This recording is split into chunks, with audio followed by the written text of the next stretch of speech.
Saudara-saudari terkasih, selamat pagi. Salam jumpa lagi pada hari Minggu dalam Sabda Siap Saji 25 Oktober 2020, Minggu biasa ke-30.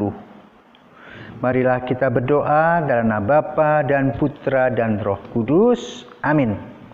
Allah yang Maha Kuasa dan Kekal, Engkau telah memberikan kepada kami kebebasan agar kami beriman, berharap dan cinta satu sama lain. Ajarilah kami mencintai apa yang sebenarnya harus kami lakukan, agar kami benar-benar melaksanakan cinta kasih kepadamu dan kepada sesama kami, demi Kristus Putramu dan pengantara kami, kini dan sepanjang masa. Amin. Tuhan bersamamu dan bersama rohmu. Inilah Injil Yesus Kristus menurut Matius. Dimuliakanlah Tuhan.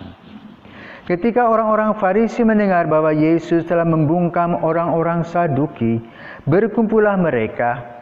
Seorang dari antara mereka, seorang ahli Taurat, bertanya untuk mencobai dia. Guru, hukum manakah yang terbesar dari hukum Taurat? Jawab Yesus kepadanya, kasihilah Tuhan Allahmu dengan segenap hatimu, dengan segenap jiwamu, dan dengan segenap akal budimu. Itulah hukum yang utama dan yang pertama. Dan hukum yang kedua yang sama dengan itu ialah, kasihilah sesamamu manusia seperti dirimu sendiri. Pada kedua hukum inilah tergantung seluruh hukum Taurat dan kitab para nabi. Demikianlah Injil Tuhan, terpujilah Kristus. Umat Israel mempunyai kebanggaan Musa. Siapakah Musa? Musa adalah nabi yang membebaskan umat Israel dari Mesir. Mereka melewati sungai Laut Teberau, meninggalkan tanah jajahan. Ratusan tahun mereka menjadi budak dan kini menjadi orang bebas. Maka selama 40 tahun mereka berputar-putar di Gunung Sinai. Maka di Gunung Sinai ditanamlah bangunan untuk memperingatkan Musa. Di sanalah Musa membuat 10 perintah Allah, 3 untuk Tuhan, 7 untuk manusia. Manusia diminta agar menyembah Allah total satu-satunya dan tidak boleh menyembah dengan membuat patung-patung yang dibuat oleh mereka, seperti patung lembu yang dikumpulkan dari perhiasan mereka. Lalu hal itu terjadi bertahun-tahun, berabad-abad.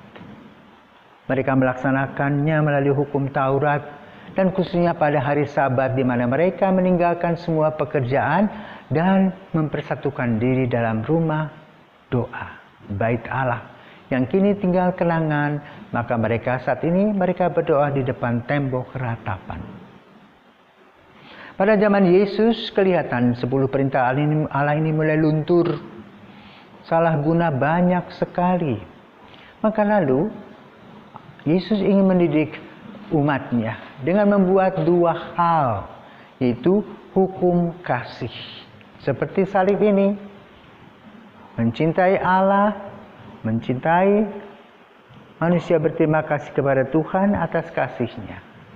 Cinta kepada Allah secara vertikal dan secara horizontal, saling mencintai antar sesama, dan terjadilah palang salib yang diisi dengan tubuh Kristus, Sang Juru Selamat. Maka kasih ini menjadi genap. Tetapi ketika Yesus belum disalibkan, berita tentang kasih ini mengalami pertentangan. Maka lalu Yesus diuji dalam bacaan pada hari ini, bagaimana mencintai. Dan sebelumnya Yesus sudah menceritakan bagaimana cinta itu terjadi dalam kehidupan manusia melalui orang Samaria yang baik hati. Bukan warna kulit, bukan kedudukan dalam memberi cinta, tetapi hati yang terbuka, yang punya belas kasih. Itulah yang dilakukan orang Samaria yang sebenarnya tidak disukai oleh orang-orang Yahudi. Mereka dianggap tidak ada arti dan apa-apanya. Tetapi Orang Samaria itu ditampilkan oleh Yesus untuk memperlihatkan, biarpun tampilannya kurang bagus menurut takaran orang Yahudi, tetapi hati mereka sungguh mulia. Maka orang yang mengasihi Tuhan dan mengasihi sesama adalah orang yang berhati mulia. Siapakah orang yang berhati mulia? Cobalah terka diri kita masing-masing. Apakah kita sudah memenuhi kriteria itu atau belum? Kita melihat beberapa orang kudus seperti Santa Maria Teresia Kalkuta.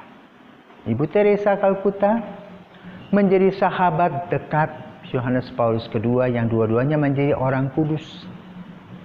Mereka mencintai sesuai dengan tugasnya masing-masing. Yohanes Paulus II memimpin gereja dengan bijaksana. Bahkan ketika dia mengalami pencobaan pembunuhan oleh ahli AK, setelah dia operasi dan sembuh, dan juga menyetorkan pelurunya kepada Bunda Maria di Fatima, dia datang kepada ahli AK di penjara dan memberikan pengampunan. Sementara Ibu Teresa, di mana dia hidup dalam situasi dan kondisi para gelandangan, orang-orang miskin, dan menyebutnya sebagai ibu orang-orang paling miskin.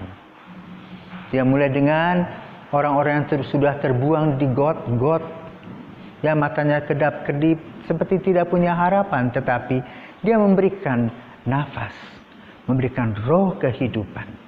Dan sebelum dia meninggal, orang itu mengatakan, terima kasih ibu, berbahagialah saya karena saya pernah dicintai.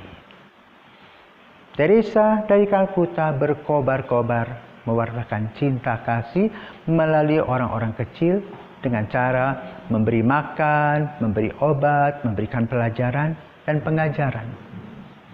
Inilah talenta yang dimiliki. Kita juga mempunyai talenta kita masing-masing. Sebagai guru, diharapkan kita boleh mengajar dengan baik, apalagi pada masa daring ini.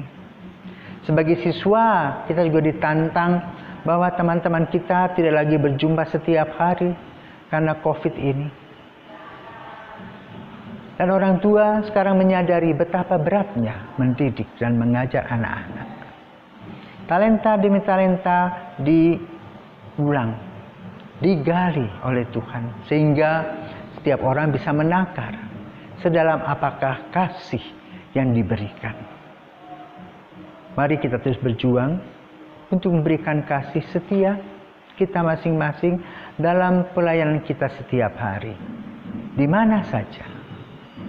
Karena perhitungannya bukanlah perhitungan manusia. Manusia sering menghitungnya dengan hasil yang didapat, tetapi Tuhan tidak menghitungnya dengan cara begitu. Tetapi dari prestasi rohani, di mana orang tetap setia, orang tetap saling mengasihi, orang membuktikannya dalam kenyataan hidup sehari-hari.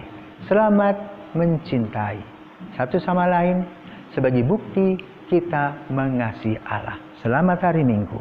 Mari kita berdoa. Bapa, terima kasih untuk kasih yang telah Engkau berikan kepada kami setiap hari. Engkau menjamah kami, membuka hati kami agar kami terbuka kepadamu.